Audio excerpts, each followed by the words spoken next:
میں اسی تربیت کے حوالے سے ایک نقطہ عرض کر کے آگے جانا چاہوں گا. دیکھیں جناب امیر علیہ الصلوۃ والسلام کے بہت سارے فرزند ہیں، لیکن 2 فرزند ایسے ہیں، اور یہ پیغام محفوظ کیجیے گا ذہنوں میں. جناب امیر کے 2 فرزند ایسے ہیں کہ جو امام ہیں. بہت سارے فرزند ہیں لیکن 2 فرزند امام ہیں، اور یہ دونوں فرزند فاطمہ کے فرزند ہیں. تو جو ہے نہیں ہے، ورنہ جناب امیر کے بہت سارے فرزند ہیں، اور سارے فرزندوں کو سلام عرض کرتے ہیں. ہم حضرت ابو الفضل العباس کے پاؤں کی خاک کو اپنی آنکھوں کا سرما سمجھتے ہیں.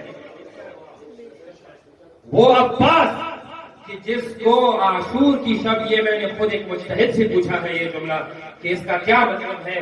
سید مجتبی حسینی آپ سب جانتے ہیں، وہ کہتے ہیں مجھے اس جملے کی سمجھ نہیں آئی ہے، صرف اتنا سمجھا ہوں کہ حسین ہی عباس کی فضیلت کو سمجھ سکتے ہیں. جملہ کیا ہے؟ جملہ یہ ہے کہ جب عاشور کی شب دیکھا کہ فوج آ رہی ہے، کہا عباس حسین تم پر فدا ہو. اللہ اکبر.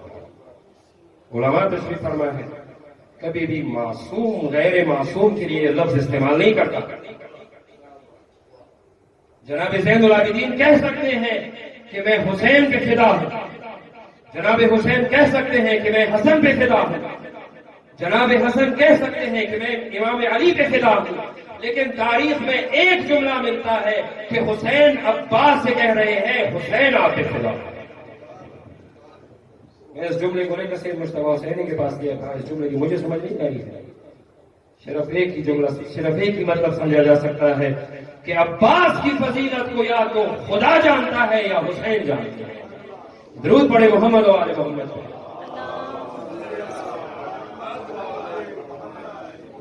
بہت سارے فرزند ہیں اور قابل احترام فرزند ہیں. میں تربیت کی بات کر رہا تھا کہ جناب سیدہ کی تربیت کا اثر دیکھیے کہ خدا نے بیٹی تھی زینب جیسی اس کو عقیلہ بنا دیا. 2 فرزند عطا کیے پروردگار نے، ان دونوں فرزندوں کو واپس امام لوٹا دیا. اور امام بھی عام امام نہیں. میں ایک جملہ عرض کرنا چاہتا ہوں، تمہید غور سے سنیے گا. عام امام نہیں ہے وہ امام کہ جس کے بارے میں رسول خدا یہ فرمائے الحسن والحسین سیدہ شباب اہل الجنہ. حسن اور حسین جنت کے جوانوں کے سردار ہیں. جوانوں میں ابراہیم بھی ہے، موسیٰ بھی ہے، عیسیٰ بھی ہے، یعنی حسن حسین تمام انبیاء کے سردار ہیں. آپ نے توجہ کی؟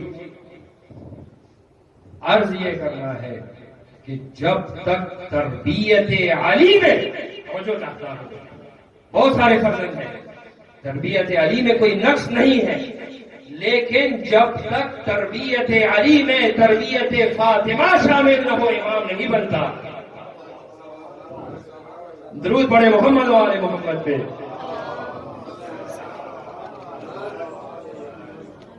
تربیت علی کمال کی تربیت ہے، لیکن جب تک اس تربیت کے ساتھ تربیت فاطمہ الزہرا علیہ السلام شامل نہ ہو وہاں امام نہیں بنتے. اس لیے ابن حنفیہ کو جنگ جمل میں امام نے فرمایا جب دیکھا کہ 4000 تیر ایک ہی وقت میں آ رہے ہیں تو ایک دفعہ ابن حنفیہ پیچھے ہٹ گئے. امام نے ہاتھ سے سینے پہ ہاتھ رکھا اور کہا پیچھے ہٹ جاؤ، یہ میرا قصور نہیں، یہ تمہاری ماں کی تربیت ہے. فاطمہ کی تربیت دیکھی آپ نے کہ 2 فرزند عطا کیے، دونوں کو امام بنا دیا. اب ایک 2 روایت کا سہارا لے کر آپ کی زحمتوں کو تمام کرتا ہوں، اور ان روایات کو اہل سنت کے 2 بڑے عالموں نے ذکر کیا ہے. شیخ وحید خراسانی فرماتے ہیں کہ اگر یہ 2 پائے کے عالم نہ ہوتے تو میں ان کو جواب نہ دیتا، لیکن چونکہ پائے کے عالم ہے اس لیے جواب دینا چاہتا ہوں، توجہ چاہتا ہوں. ایک کا نام زمخشری ہے، جار اللہ زمخشری، جس نے تفسیر کشاف لکھی ہے، اور یہ وہ تفسیر ہے جس کا تذکرہ اقبال نے بھی اپنے شعر میں کیا ہے. تیرے ضمیر پر جب تک نہ ہو نزول کتاب، گراہ کشا ہے ناراضی نہ صاحب کشاف. یہ تفسیر بہت معروف تفسیر ہے. آج تک جس نے قرآن کی بلاغت کو سمجھنا ہو، فصاحت کو سمجھنا ہو، وہ اس تفسیر کا مطالعہ کرے۔ وہ توجہ چاہتا ہوں، وہ ایک روایت ذکر کرتے ہیں۔ روایت کیا ہے؟ میں نے آیت مباہلہ پڑھی کہ دعوت ہے، توجہ چاہتا ہوں۔ ہم اپنے بیٹوں کو بلاتے ہیں، تم اپنے بیٹوں کو بلاؤ، تکراری بات نہیں کروں گا۔ ہم اپنی عورتوں کو بلاتے ہیں، تم اپنی عورتوں کو بلاؤ۔ آیت یہاں سے شروع ہوتی ہے، قل تعالوا ندعو ابناءنا۔ میں حیران ہوں زمخشری یہ نقطہ کیسے لکھ لیا، توجہ چاہتا ہوں۔ آیت کہاں سے شروع ہوئی؟ ہم اپنے بیٹوں کو بلاتے ہیں، تم اپنے بیٹوں کو بلاؤ۔ زمخشری جو عالم اسلام کے بہت بڑے مفسر ہیں، کہتے ہیں مجھے تعجب ہوا کہ ابناؤنا سے کیوں شروع ہوا ذکر، ابناؤنا سے کیوں شروع ہوا، انفسنا سے بھی شروع ہو سکتا تھا۔ یہ جملہ زمخشری کا ہے، کہتے ہیں کہ قرآن نے ابناؤنا بیٹوں کو، عورتوں کو نفس رسول پہ مقدم کیا، چونکہ قرآن کہنا چاہتا ہے کہ رسول کے قریب سب سے زیادہ یا تو فاطمہ ہے یا حسن و حسین ہے۔ میں حیران ہوں زمخشری یہ نقطہ کیسے لکھ گیا۔ کہتے ہیں اصحاب تسع لکھے، الفاظ زمخشری کے ہیں، کہتے ہیں سب سے پہلے اس بیت مقدرات عصمت و طہارت سے رسول خدا نکلے، اور مسلمانوں نے دیکھا، توجہ چاہتا ہوں، مسلمانوں نے دیکھا کہ امام حسین کو گود میں اٹھایا ہوا ہے، اور مفسرین لکھتے ہیں کہ حسین چل سکتے تھے لیکن رسول نے گود میں اٹھایا ہوا ہے، اور امام حسن کو انگلی سے پکڑا ہوا ہے۔ رسول کے پیچھے کون نکلا ہے؟ زمخشری کہتے ہیں کہ رسول کے پیچھے وَخَلْفَهُ تَمْشِي فاطمہ۔ عرض کر رہا ہوں یہ روایت زمخشری کی ہے، اور زمخشری سے ایک سوال کرنا چاہوں گا، آپ میرا ساتھ دیجیے گا۔ کہا رسول خدا کے پیچھے جناب فاطمہ نکلی، وَخَلْفَهَا يَمْشِي عَلِيٌّ، اور جناب فاطمہ کے پیچھے جناب امیر المومنین نکلے ہیں۔ توجہ چاہتا ہوں، عموماً ایک نقطہ ذکر کرتے ہیں، خدا رحمت فرمائے ہمارے خطباء پر، ہمارے ذاکرین پر بہت خوبصورت نقطہ ذکر کرتے ہیں، لیکن میں آج ایک اور نیا مسئلہ پیش کرنا چاہتا ہوں۔ عموماً کیا نقطہ پیش کرنا چاہتے ہیں کہ اس میں حکمت کیا تھی کہ جناب فاطمہ بیچ میں جا رہی تھی۔ عموماً کہتے ہیں کہ حکمت یہ تھی کہ عفت فاطمہ کا تقاضا ہے، توجہ نہیں کیا آپ نے، علی نہیں چاہتے کہ فاطمہ کے قدم پر کسی کا قدم آئے۔ بہت اچھا نقطہ ہے، خوبصورت نقطہ ہے، لیکن ہمارے علماء ایک اور نقطہ ذکر کرتے ہیں۔ کیا نقطہ ذکر کیا ہے؟ کہا کہ کوئی بھی حکیم، کوئی بھی دانا، کوئی بھی دانشمند جب کوئی کام کرتا ہے تو اس کا ہر کام، اس میں کوئی نہ کوئی حکمت ہوتی ہے۔ جب رسول نکلے، پیچھے جناب فاطمہ، اس کے پیچھے علی، گویا رسول خدا دنیا کو پیغام دینا چاہتے ہیں کہ رسالت اور امامت کی مرکزیت کا نام فاطمہ ہے۔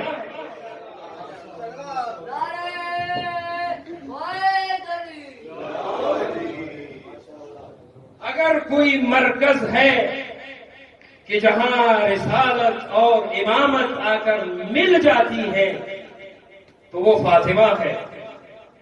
اس لیے خدا جلال الدین، استاد جلال الدین مرحوم کو غریق رحمت کر رہے، جب امام حسین تشریف لائے تو انہوں نے ایک بہت ہی مختصر سا شعر کہا ہے، لیکن بہت خوبصورت شعر کہا ہے، فاطمہ مرکز امامت ہے، فاطمہ مرکز رسالت ہے۔ جلال الدین کیا کہتے ہیں استاد جلالی صاحب؟ بڑا خوبصورت شعر ہے کہ خدا آباد رکھے زہرا کے گھر کو۔ جب امام حسین تشریف لائے، خدا آباد رکھے زہرا کے گھر کو، امامت پر امامت آ رہی ہے، امامت پر امامت آ رہی ہے۔ زمخشری آگے چل کر کہتے ہیں کہ جب یہ قافلہ مختصر سا طہارت و عصمت و فضائل کا قافلہ پہنچا، یہ میں ایک سوال کروں گا زمخشری سے۔ زمخشری کے الفاظ ہیں وَقَالَ أَسْقُفْ نَجْرَانِي،